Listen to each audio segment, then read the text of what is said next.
6 secrets of the secret place. Now, secret place, what I mean is that place that you're meeting with God. My name is Vlad. I'm a pastor of Hungry Gen, as well as a YouTuber and an author. If it's your first time, welcome. If you are a regular viewer of this channel, welcome as well. Let's dive in. The first secret is you have to have a place. Now, I'm going to take the story of Moses connecting with God through the mountain and the tabernacle, as well as a tent meeting. When Moses would encounter God and have these divine, crazy meetings with God, it happened in a particular place. It didn't happen in his bedroom where he was sleeping. It didn't happen in his kitchen where he was eating.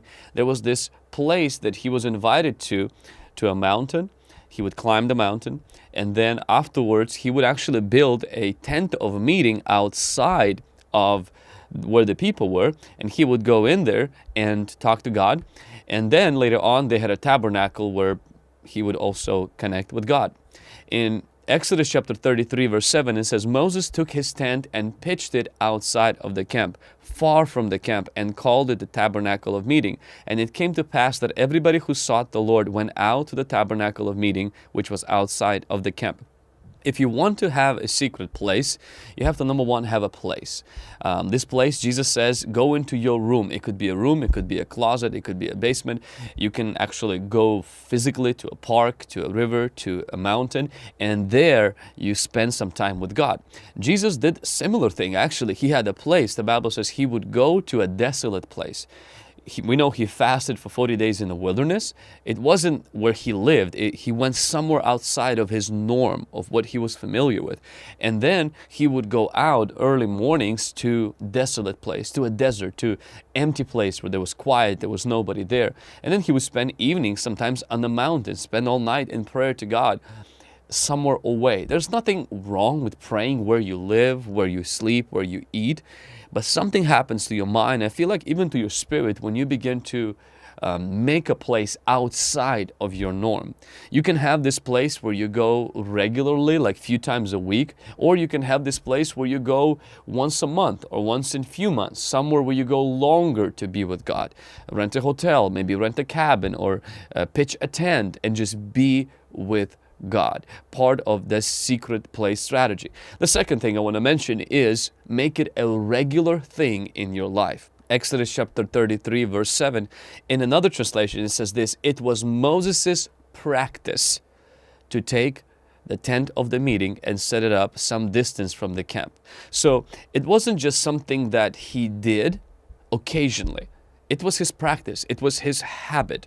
You know, what separates successful people from not successful people is their habits. Everyone can get hyped up about something, but it's the habit that really determine the lifestyle and your character in your future. So make it a habit. Maybe it's Monday, Wednesday, and Friday that you go out of your norm and you spend time with God. Now, some people do it in their home, where you're going to a different room, or you're going to a basement, or you're going on your porch, and like Monday through Friday or Monday through Sunday. I'm not just talking about when you just casually read the Bible, when you're really just taking that time to be with God. This time costs you something. There's a sense of value that you put into this. This time is valuable to you, and you make it a regular thing. Some people are afraid of routine. They're afraid of routine because they're like, well, it's going to get me into a rut. My friend, certain routines are healthy. Holy habits are good. It was often that Jesus went into the desert. It was a regular thing. It was a habitual thing, and we need to make it the same. We shouldn't make a religion out of it. We shouldn't make a law out of it, but there's something awesome when you make it a practice. As Christians, we don't practice sin. We practice holiness. We practice righteousness. We don't do it to earn salvation. We do it because we are saved, but nevertheless we practice. Why? Because whatever you practice becomes permanent in your life. For you to make a lifestyle of walking with God, you have to first develop a practice of the presence of God. Make a place and then make it a practice, meaning make it regular. The third thing is you have to make it essential. You have to make it very important. It's very important. You have to renew your mind and how important this is. I love what Moses did in Exodus chapter 33 verses 15 and 16 in NLT. In one of those places where Moses is talking to God, and he said this, then Moses said, if you don't personally go with us, don't make us leave this place. How will anyone know that you look favorably on me and on your people if you don't go with us? And then he said this, for your presence among us sets your people and me apart from all other people on the earth. See, for Moses to be in the presence of God, for Moses to go to this place to spend time with God, this wasn't just about, I need to get a revelation, I need to get a strategy, I need to receive more power. This is what makes me distinct. This is what makes me unique. This is what separates me from the rest of the world, is the presence of God. See, God's presence is not a luxury, it's a necessity. God's presence is not a bonus. It's the it factor for me. Without it, I am not a Christian. Without it, I can't live, I can't function. And Moses says, God, if you don't go, we don't need an angel, God. We don't need just your miracles and your promise of signs and wonders. We need your presence. And Moses said, me, myself, not just the people, but me.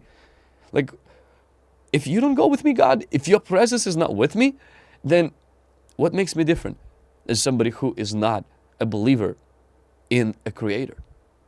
And so, for those of you who live without the secret place, it's because you have convinced yourself that you can live without the presence of God. Now, there is the omnipresent of God, presence of God. It's everywhere. I'm not talking about that one. I'm talking about the manifest presence. It's the one that you experience. It's the one that you walk with God. You talk with God. You abide with Him, like Jesus said, like a branch abides in the vine. You rest in Him. And that's essential. It's very important. If you don't understand how important it is, you will never pay the price of going out of your house, going out of your bed, waking up earlier, paying a price maybe of going outside of your town, paying a price of turning off the phone or turning off the distractions. You'll never pay the price if you don't understand how valuable it is. It distinguishes you from the rest of the world. It's what sets you apart. It's what marks you. The fourth secret about the secret place. Moses in Exodus chapter 33 verse 18 says, please show me your glory. And the fourth secret is this. The secret place exists. The ultimate motivation is about the person of God.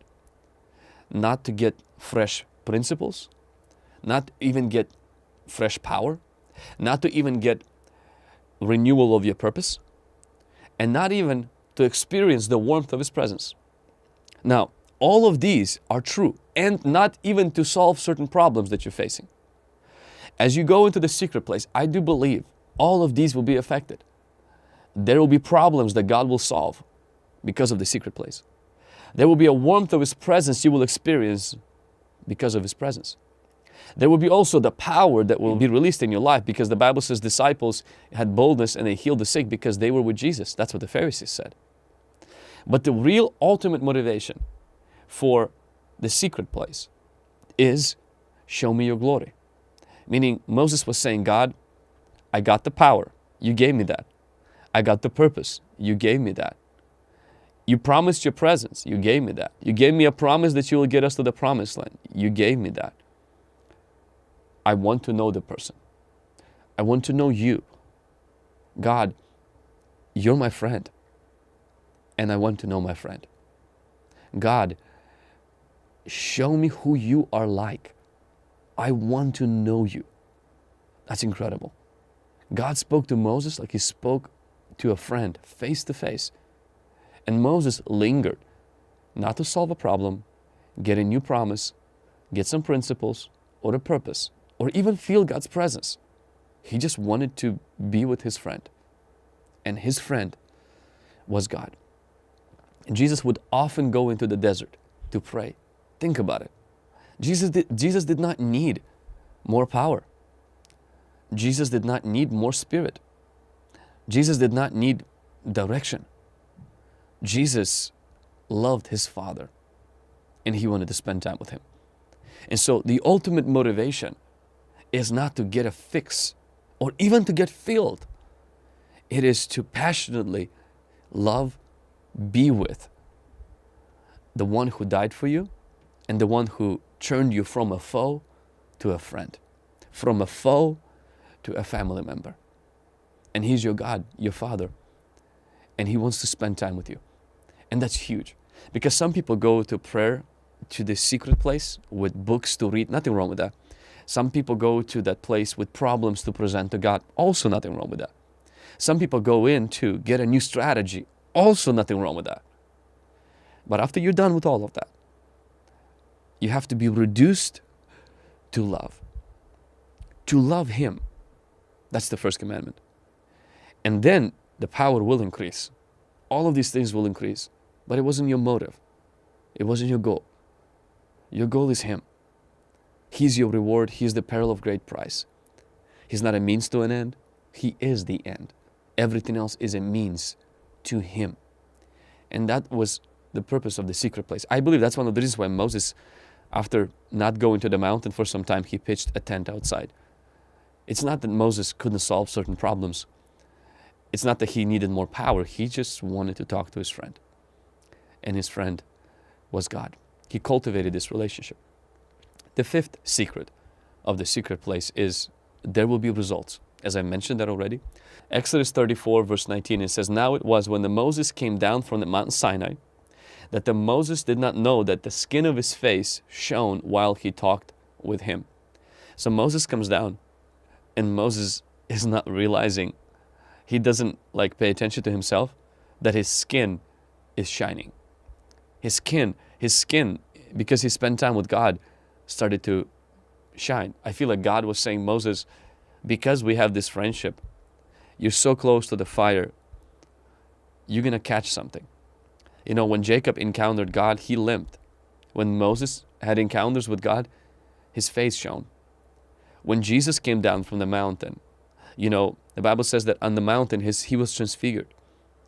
If you really get this secret place a habit in your life and you make it a part of who you are, you can't hide a life hidden with God. There will be evidence.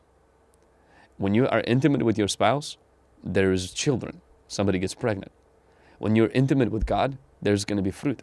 Abide in me, my words abide in you, and you will bear much fruit. There will be fruit of that. That's why people say, oh, it takes time to pray. Prayer saves time, because prayer will produce. Relationship with God will produce with no strategy, with no degree, with what no finances and connections could ever give you. It will have a supernatural component to whatever that you are doing, if it's in God's will. And the sixth secret of the secret place is that it will draw others to God. In Exodus chapter 33 verse 10, it says, "All the people saw the pillar of cloud standing at the tabernacle door, and all the people rose and worshipped, each man in his tent door." See, as you encounter God, you will draw others to worship Him. Not in a new age way, but you will become like a magnet, where others will be drawn not to you, but to God. The Bible says as Moses went in, God's glory came. People were not drawn to Moses. They were drawn to worship in their own tent, in their own way. They started to press into God. Because when Moses was on the mountain, somehow it didn't make that effect on them. They built an idol. But now when Moses was closer to them, as he was spending time with God, it caused Israel to worship in their own tents. Jesus would spend time with His Father. It caused His disciples to say, Lord, teach us to pray. We want to pray. Jesus didn't do a sermon series on prayer. He answered a question. Why did they ask that question? Because they're like, we want to talk to God like you do. We want to have the same relationship that you do, Jesus. We see the results of it, but it's not just that. Something is different about you, the way you pray. We want to know how to pray. There's results, and others will be drawn to you. See, the Bible calls us the salt of the earth. As salt, we make people thirsty for the living water. We're not the sugar. Our goal is not to make people drawn to us. And genuine encounter with God causes everyone around you to want God. It restores their hunger and their appetite for the presence of God. You know, this video, the purpose of this video is not because I need to release something. The purpose of this video is so that God is inviting you right now into His presence. There's some of you, He's inviting you into a deeper waters. Some of you, He's just inviting you out of your comfortable place into a place of community with Him and communion with His Spirit. Would you say yes? Like a king, He's inviting you into His presence right now. Just respond to Him. And you will see, if it becomes a habit, and you will pay the price of prioritizing this, practicing His presence, your face will shine. Your character will change. There will be a super added to your natural. But it's not why you're doing it. It's because He loves you so much that He will reward publicly those who are privately pursuing His presence. So I hope you will put this into practice in your life. Thank you for watching this. Don't forget to hit thumbs up to this video. Share this with other people. Maybe share it with your small group or your Bible study group, for those maybe who kind of lost their passion for the Lord. And let me know in the comments below if you have ever practiced getting out of town or out of your comfortable bubble to spend a few days with God, and how was your experience? Let's create a conversation below this video. Thank you.